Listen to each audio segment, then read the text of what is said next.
想揾靚景嘅四房，咁就一定要睇翻呢一間別墅景、河景、遠處嘅山景，真係幾公里都係冇遮擋，仲係一個東南嘅朝向。呢套咁靚嘅房喺中山三鄉雅基樂萬象郡2期嘅係137方全新嘅大四房。呢個廳咧3.8米一個大開間嚟㗎，你睇下都有整有天花啦，包括電視背景牆咧都有安排嘅。咁我哋飯廳嘅位置咧就比較闊，係有4.5米一個開間嘅，擺咗一個大圓台啦，包括餐邊櫃咧都有安排上㗎啦。廚房空間又夠大喎，側邊咧仲有一個生活陽台咧，俾我哋擺洗衣機都係可以嘅。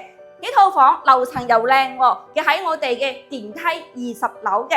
咁我哋睇下休息區呢邊格局。首先睇咧係一間客房，係有飄窗位贈送嘅，睇到我哋嘅別墅景觀嘅。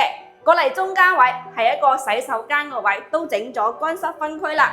過嚟呢邊咧係有2間兒童房嘅，而且每間房咧都可以擺到1.5米大床。呢間兒童房景都好靚噶，嗱，飄窗位贈送嘅，睇出去咧都係一個別墅景嚟嘅。我哋呢套房咧唔單樓層靚，而且每間房嘅景觀都係好靚嘅。睇翻主人房套間係接近28個平方嘅，洗手間都整得粒粒靚啦。呢邊咧就擺個2米嘅大床，呢個飄窗位提出嘅景，哇！